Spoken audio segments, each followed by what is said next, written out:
श्रीदेवी को आप आइडियल मानती हैं? बिल्कुल। उनका कुछ ऐसे सॉन्ग्स हैं जो आप गाना चाहेंगे? बिल्कुल। अगर हैं तो दो शब्द हमारे दर्शकों के लिए गुनगुना दें आप। लो आज मैं कहती हूँ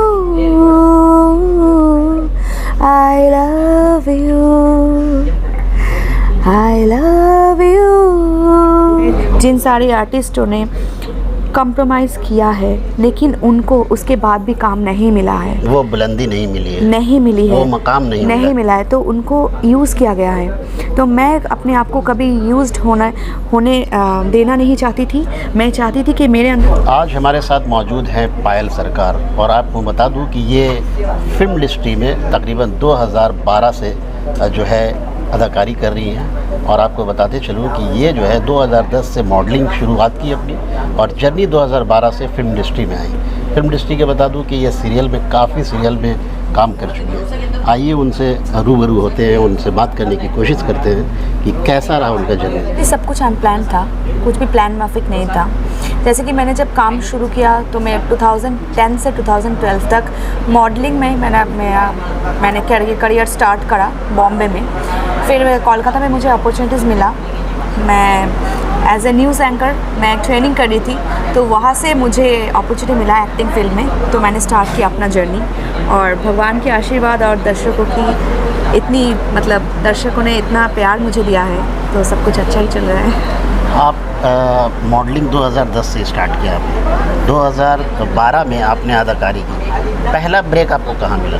पहला ब्रेक मुझे मिला प्रोडक्शन हाउस ब्लूज से, जिसका ओनर है मिस्टर स्नेहाशीष चक्रवर्ती।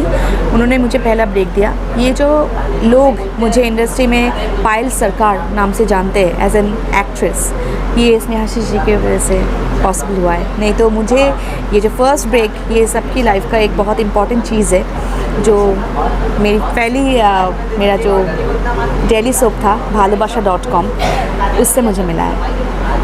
सीरियल में कौन कौन से सीरियल अभी फ़िलहाल आप कर रही हैं? बहुत सारा सीरियल मैंने अभी ख़त्म किया है। एक जय जगन्नाथ है, और एक सीरियल का काम चल रहा है अभी बुक बोल के, और मेरा अभी आ रहा है सामने बहुत सारा वेब सीरीज़ आ रहा है। मेरा खुद का जो प्रोडक्शन हाउस है पायल सरकार ऑर्गेनाइजेशन प्राइवेट लिमिटेड, उसके बैनर में शूट होने जा रहा है दुर्गा पूजा के लिए। बहुत सारी ब्रांडिंग में कर रही हूँ as a brand model. Bombay का एक मैगज़ीन का शूट अभी मैंने ख़त्म किया है, तो lots of work. Film industry का जहाँ तक ताल्लुक़ है, मैं जानता हूँ इस बात को, आप भी जानती हैं, एक कड़वा सच है कि लोग मेहनत करते हैं, कोशिश करते हैं स्ट्रगल करने के लिए कि मैं आऊँ, लेकिन कहीं ना कहीं देखा जाता है कि उनको बहुत कुछ सहना पड़ता है, उनको बहुत तरह से सेक्रीफाइस करना पड़ता है। उनको सेक्रीफाइस मीन्स के उनको जो है किसी तरह का, जो मैं बता दूं कि आपको बहुत तरह का असॉल्ट किया जाता है उनको। तो उन लोगों को क्या मैसेज देना चाहेंगे कि असॉल्ट जब जो लोग जैसे मनमानी होता है, प्रोड्यूसर हो, डायरेक्टर हो, इस तरह से वो जब बात करते हैं, तो क्या उनके साथ चला जाना चाहिए या जो आपका सिद्धांत है उस पर होना चाहिए? बिल्कुल, बहुत सही सवाल है। मैं ये बोलूँगी कि ये ऐसा मेरे साथ भी हुआ था। ठीक है, मैं जब पहले मैंने कदम रखा, जब मुझे ब्रेक मिला, उसके बाद मेरे पास इतने सारे अपॉर्चुनिटीज़ आए, इतना सारा मैं बोलना चाहूँगी, मुझे शेम फील बिल्कुल नहीं हो रहा है, क्योंकि मैं बहुत स्ट्रेट फॉरवर्ड पर्सन हूँ। सो मैं ये बोलना चाहूँगी कि मेरे पास कॉम्प्रोमाइज़ का भी ऑफ़र आया था, सो मैंने नहीं किया। मैंने ये सोचा कि अगर मुझ में टैलेंट है, शायद आपको जो कॉम्प्रोमाइज़िंग का ऑफ़र मिल रहा है, या जिस काम के लिए आपको कॉम्प्रोमाइज़ करने के लिए बोला जा रहा है, एडजस्ट करने के लिए बोला जा रहा है, शायद वो काम तब आपको ना मिले, लेकिन बाद में जब आपका टैलेंट, अगर आपका टैलेंट लोगों के सामने आता है, अगर काम करने की भूख आप में है, तो आपको वो जगह मिलेगी ही। ये मेरा मानना है। लेकिन हाँ, एक वक्त निकल जाता है। मैंने ऐसा भी देखा है, जिन सारे आर्टिस्टों ने कॉम्प्रोमाइज़ किया है लेकिन उनको उसके बाद भी काम नहीं मिला है, वो बुलंदी नहीं मिली है, नहीं मिली है, वो मकाम नहीं मिला है, तो उनको यूज़ किया गया है। तो मैं अपने आप को कभी यूज्ड होने देना नहीं चाहती थी। मैं चाहती थी कि मेरे अंदर जो टैलेंट है उस पर मैं खड़ी उतरूँ, और आज मैं काम कर रही हूँ, और सर उठाकर काम कर रही हूँ। मुझे किसी के सामने सर झुकाकर गिड़गिड़ाकर बोलना नहीं पड़ रहा है कि गिव मी अ वर्क और समथिंग लाइक दैट। सो मैं बिलीव करती हूँ कि अपने आप में अगर विश्वास हो, अपने आप अगर आप ठान लो कि मुझे काम करना है, आप में वो टैलेंट हो, आप ज़िद्दी हो लाइक काम के मामले में, तो आपको कोई नहीं रोक सकता। आप बंगाली में 12 साल दिया, वक्त दिया आपने। अगर कुछ हिंदी मूवी हो या सीरियल हो, अगर आपको ऑफ़र आएंगे तो क्या आप एक्सेप्ट करेंगे? बिल्कुल करूँगी। अगर मुझे वो कैरेक्टर अच्छा लगा, अगर वो कैरेक्टर मेरे लिए चैलेंजिंग लगा, लाइक जैसे कि मेरा आप ही बोल रहे थे आप ख्वाहिश क्या है, मेरी ख्वाहिश बहुत सारा है। सपना तो इंसान को देखना चाहिए बहुत दूर की, तब तो वो पूरे होते हैं। और मुझे मैं हमेशा श्रीदेवी जी की बहुत बड़ी फ़ैन हूँ।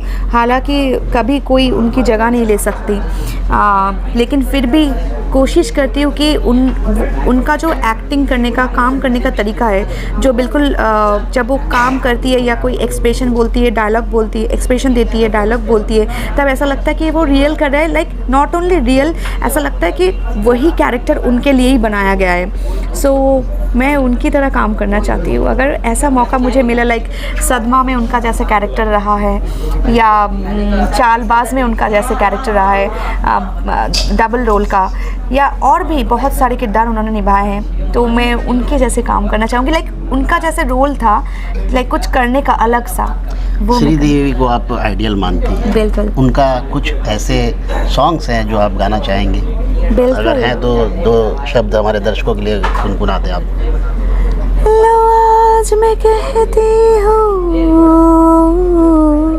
I love you, I love you, I love you। अब बंगाली फिल्म में आपके कौन कौन से गाने अच्छे लगते हैं? बहुत सारे कोई गाने। फेवरेट कोई सॉन्ग है तो सुनाएं मुझे, हमारे दर्शकों को। তোর এক কথায় আমি রাখবো হাজার বাজি, তোর ইশারায় আমি মরে যেতেও রাজি, কিছুটা সাই দিয়ে যা তুই, আলো আমায় দিয়ে যা তুই, পারি না থাকতে একার কোনো উপায় দিয়ে যা তুই, তোর এক কথায় আমি রাখবো হাজার বাজি। बहुत बहुत शुक्रिया। ये हैं पायल सरकार, और आपने देखा होगा किस बेबाकी से इन्होंने इंटरव्यू दिया। मैं उस मुद्दे पे भी बात किया कि जिस तरह से लोग फिल्म इंडस्ट्री में आते हैं, स्ट्रगल करने के लिए आते हैं, और इन्होंने कहा कि कंप्रोमाइज़ हम नहीं करते, जो हमारी एक्टिंग है, जो हमारा कला है, उससे हम आगे बढ़ेंगे, ये ना कि कंप्रोमाइज़ करके। तो ये बहुत बड़ी पायल सरकार का जो एक मैसेज है, जो न्यू कमर हैं वो आएँ और इसको अपने पल्लू बांध लें, क्योंकि ये काफ़ी एतमाद और काफ़ी जो है कॉन्फिडेंस से ये कहती हैं कि अगर टैलेंट आपके अंदर है तो आपको आगे बढ़ने में कोई नहीं रोक सकता।